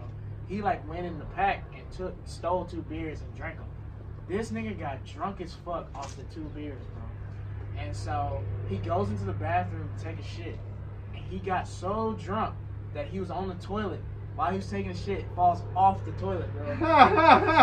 So he shits on all over the floor in the fucking bathroom. No, and so I remember I was super drunk and I walked in the bathroom and I basically like I was so drunk I didn't even kind of acknowledge it. I just stepped over this nigga and literally stood over him and peed in the toilet. And then I was like, oh damn, this nigga's like out. And so I leave, and then he woke up, and he was like knocking on the door, but he was so drunk, bro, he didn't know how to open the door in the bathroom. He locked himself in there. So like everybody was on the outside of the door going, to me. He's like, I can't get out. And then I started hearing him throw up, bro. And so like basically it's locked from the inside. So basically this nigga just shit all over himself, threw up all over himself, and then just went and slept in the bathtub for the rest of the night. And so like I spent the night in the hotel, and so like the next morning I opened it, like it was unlocked, and I walked in there, and this nigga's just in the bathtub, there's shit and throw up all over the floor. I did, but I saw that bro, I did, dog. I got sober as hell when I saw that shit. It was a nasty, like I don't think I've ever seen anything that nasty, bro. That's disgusting, shit bro. and vomit all over the floor. Yeah, college was a trip, dog. Yeah, bro. Well, yeah, whenever somebody says something about sleeping in the bathtub, I'll never forget that night. Bro, man, I thought I had a bad pee myself on the bus, but fuck, at least I didn't shit myself too. And throw up all over yourself. At a party, bro. That shit was bad. Type of shit that happens on the bus when you pee on yourself. Yeah. What time was it? 3 in the morning? What that homeless dude tell you? Man, he looked at me and he was like, man, it happens to the best of us. That's some raggedy ass homeless dude, bro. I was like, what's your best, bro? Right, what's his best? It happens to the best of us. So that's the thing. If you just made where public school, everybody had to go to public school, oh, it get funded in a hot minute. No rich person would let their kid go to a shitty school. So, like, you have all these bad schools out here just because they don't care because their kids don't go. So it's the same thing in China. It's like, yeah, we'll sacrifice the environment because we don't have to go through it. It's fucked up. It's really fucked up, man. You start to notice that the 1% really doesn't care about the rest of the population, which is the majority of us. Which is weird to me because you need poor people to work for you. Yeah. So wouldn't you want us to be healthy? You know what I'm saying? Like, wouldn't you want us to be able to live longer? But I guess they didn't think that through. No, or they just don't care. No, I read in 1984 George Orwell's, which was written in 1949. He's a great writer. Great writer. He explicitly says on there that they do not want us to be comfortable because once we're more comfortable and once we have more time for ourselves, we'll be able to read books and educate ourselves, educate our own communities, find out how much we're being fucked by the 1%. Wow. Revolt. Then the 1% is like, oh man, now we got a bunch of highly intelligent, enlightened people. Yeah, they don't want a bunch of smart people. No, they want artists to be intelligent and all that, and that's it. Like they don't want make entertainment though. Yeah, exactly. So they're cool with our subsect of group of people to be enlightened and that kind of thing because it's like, oh, well, they make us entertainment, and then like eventually when you go down the rabbit hole, artists we make these 1% of money because they own these companies, dude. Like I was looking because like I don't know if you know about how like the whole like writer agency thing that's going on right now. A lot of writers in the WGA are firing their agents because the agencies are doing this thing where basically they're doing these packaging fees where they're making more money off these TV shows than the person that actually put the work in and create them. Whoa. Yeah. So like CAA is a big agency, right? Let's say like you sell. Let's say you make Roger that to a TV show. You sell it to CAA. What they'll do is they're like, okay, cool. We're gonna assign you, and then we're going to everybody in the cast that we're gonna put on the show is also is also signed by CAA. So they kind of like put everybody together so they can make all this money, and they send a package to the network. And so they end up making more money on the back end than the person that actually created the show. So now it's this whole big rift now. So I was wondering, like, why would they do this to writers? Because as writers, we're the most important part of the process because we create the thing. We basically create jobs when we make a TV show. But I found out these agencies like CAA and WME and all these places, they're owned by like these big investment companies and these bankers, like these really rich people. So when you think about it, if these really rich people own these agencies, they have nothing to do with art. They don't care about artists. They're trying to make more money. So it makes sense why the agencies would think, hey, what are ways we can make more money? So you have to look at the paper trail on like everything. I didn't know like these bankers and investment companies own agencies. Like that's crazy when you think about it. And they make everything happen. Because everybody has an agent, you know. That's amazing. I didn't even know that. I didn't know it until like a week ago. In my brain, I'd always be like, if you knew the guy from CEA, like the head of CEA, he'd be the one to be like, yo, let's run this shit, right? It's really not even... To an extent, it is, but to the majority, it's up to the people that own the whole company, which are these super wealthy bankers that are fucking, honestly, in the Panama Papers that came out a year ago that got really fucking buried, it showed that nobody cared about that, bro. People were talking about nobody was caring. There was hundreds of journalists fucking investigating how Apple, how all these big companies are actually due $250 million each in taxes that they've gotten away with. Man, you know what I could do with $250 million?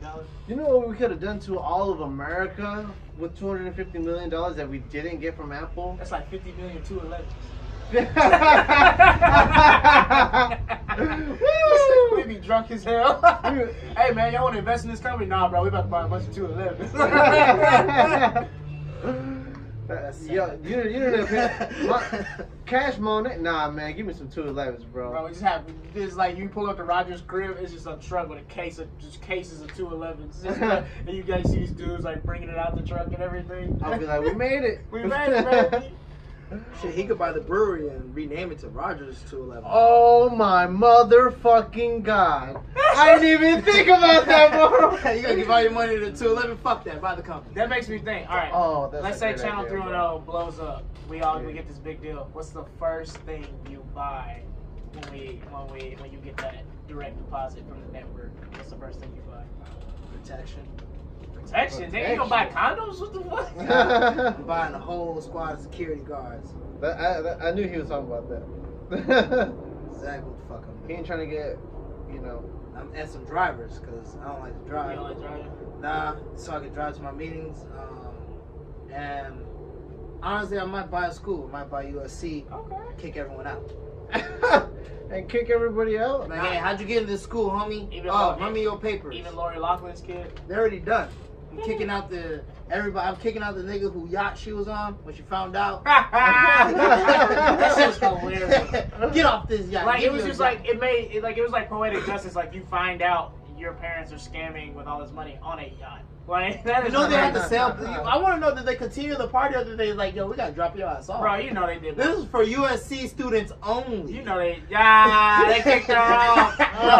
Bro, That's why I had a speedboat like, get your ass off. Rich this. people are mean, bro. Rich people are mean as fuck. They'll kick you out the club quick, bro. Like, if you marry a black dude, you go broke, you hit bankruptcy, something, a check bounce, you out the club. Bro, they dog. kick You out the club. Maybe their own family members, Because bro. like, you'll have a parking spot at the country club one day, and then the next day your shit will get spray painted over. Another nigga got your spot. You know what I'm saying? Think about I always think about when OJ got all his money and moved to Brentwood. Who was the white dude that got kicked out the club to make room for OJ? You know what I'm saying? Like, because OJ was like all them rich white people's favorite black dudes. So there was some white dude that was in the group that just kind of got edged out. Like, hey man, we about to start hanging with OJ. We gotta cut you off, bro. That's hilarious. That was like a thing. People was hanging out with OJ. In They the called him the 80s. mayor of Brentwood, bro. The mayor of Brentwood? Mayor of Brentwood. Woo! OJ ran rich LA, dog.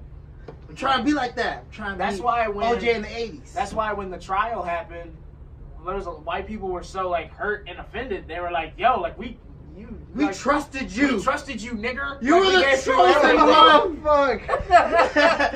How could you, OJ? I let you use my golf clubs, OJ. I let you I had a guy that could have made less of a mess, but you had to do it yourself. That's the fucking point, bro. Bro, you know them dudes was letting OJ fuck their wives too. Nah, they wasn't letting them. They was watching. Oh my god. They was letting them know. There's a like, tape hey. out there somewhere.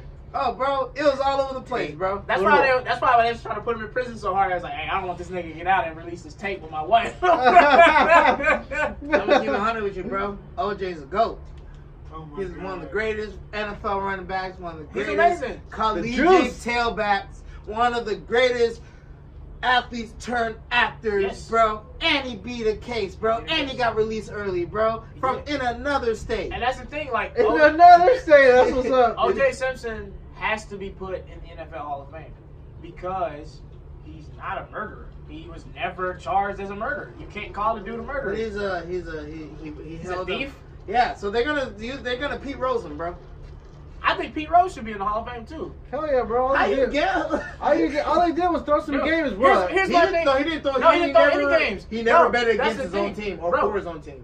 He bet on himself, bro. Like that shows you how real of a nigga Pete Rose was. That he bet on himself. No, wait, that's who I thought he was betting on other teams. He was betting on other teams. I thought he bet on like the Reds to win. No, he never bet. He never bet. So on he other never teams. bet on himself. No, never bet with that. It was Either, like- but it's just like either way, like that don't have nothing to do with his talent. I'm gonna give it 100 with you. He could have just started fucking like betting on golf, any other sport, and it would have been no problem. Michael Jordan had a gambling problem too. He's But what was he? What was his like Ball, game man. of choice though? basketball. Wait, no, I'm talking about like to gamble on. I think Michael Jordan was gambling on basketball too. Like NBA basketball I think games. so. Think so? While Nah, he- I need. While he was playing, or the I'm gonna look that up right now. Yeah, I need facts. I'm on that dead one. serious. Nah, I think Michael Jordan was gambling. He's already. basketball. So once you're in the Hall of Fame, you can't get kicked out, right? I'm not sure. you can. You know what's fucked I up? think you can be removed. In the UFC Hall of Fame, Tito Ortiz was one of the first inductees. But since he had all this beef with fucking President Dana White, they have removed him from the UFC Hall of Fame. I don't like Dana White, bro. He be getting too emotional. Yeah, Dana White's a piece. He you brings know, his emotions to everything, dude. Like my He thing did a lot is, for the sport, but man. yeah, but it's like you're the commissioner. You're not these dudes' friend. So if somebody hurts your feelings, you can't try to end their career and everything. What does Roger Goodell do though? Same thing. Exactly. Who's Roger Goodell? The commissioner of the NFL. Commissioner of the NFL, yeah. He's horrible. That fool looks so weird, bro. He looks like an alien. There's like aliens out there that have costumes. He Like, looks they like put- Trump's little brother. Low-key. Oh wait, I'm thinking of the. No, am I thinking about the red dude? The one dude from the. From basketball, right? No, that's. I found an article that says six of Michael Jordan's wildest gambling stories. Let's see.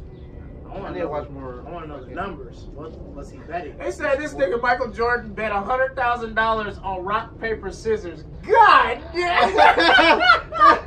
That's a gambling addiction, bro. Oh my god. That's a super gambling addiction. You know what I love about these gambling addictions? Like, they be... Every time you have an advertisement for some type of gambling, whether it be a casino or the lottery, they tell you to gamble all this shit, and then at the end of the commercial advertisement, they say, if you have a problem with gambling, please call this number. Like, what the fuck, bro? What?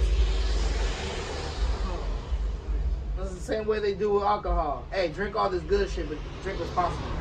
Yeah, right. What's the point? How the fuck you drink responsibly? I'm gonna start petitioning. Like, we don't need the Surgeon General's warning on cigarettes. Everybody knows that shit causes cancer, bro. I don't need to see that on a fucking pack when I occasionally buy one, motherfuckers. That's because no, I need to see it on my fucking blunt wrap, so you can take that off as well. You know what? Add another owl to the bottom of this. Make it more artistic. Yeah. White owl? Why? Fuck that. I want owls. We got white owls today because white grape, bro. White grape. We went over to the Food for Less that's right across the street, and what y'all doing? Them niggas don't sponsor us. Why y'all shouting them out? Cause look, man, because it's funny. That's true. That's true. No, but the point is, usually these are 99 cents. Yeah, Hell yeah! Welcome to Roger That episode. I forget because I don't keep up that much. But welcome to Roger That episode. Something. I'm here with my two great friends, Niles Abston and Darran motherfucking Davis. What's up? How you guys doing, bro? Man, I'm good. Amazing, bro. Cinco de Mayo, baby. Cinco de Mayo weekend. Hell yeah. Me, Cinco de Mayo. Yo, between me and you is like, I just found out what Cinco de Mayo really means. Yeah, because it's not Mexican Independence Day like everybody says it is. It's not. Well, in a way it is, because the French were like, yo, what's good, bro? And then Mexico was like, nah. And then Mexico stayed Mexico. But then like a few months later, the French came back with like 40,000 troops instead of 4,000. And then they took over all of Mexico and shit like that. Damn, that's sad. Yeah, bro. That's why I don't like the French, the Spanish, all the European. Nah, I'm just kidding, man. I don't know, man. How you guys doing, man? It's been a minute since I've done an episode, so I'm glad you guys are here. Today we are at Garage Mike Studios. This is the new edition of Roger That. We're gonna shoot in here. So if you guys are already familiar with this spot, because Garage Mike happens here, and the High Tonight Show, which you can catch live every Saturday at 9 p.m. right here. It's it looks nice because you guys are like looking at this direction, but in reality we're like in front of the Food for Less. Right, we're in the alley behind Food for Less. We're in the alley behind Food for Less. We're staring directly into the beautifulness of the alley at Food for Less. This is what you call the come up, ladies and gentlemen. The come up. So these are two of my goons, man.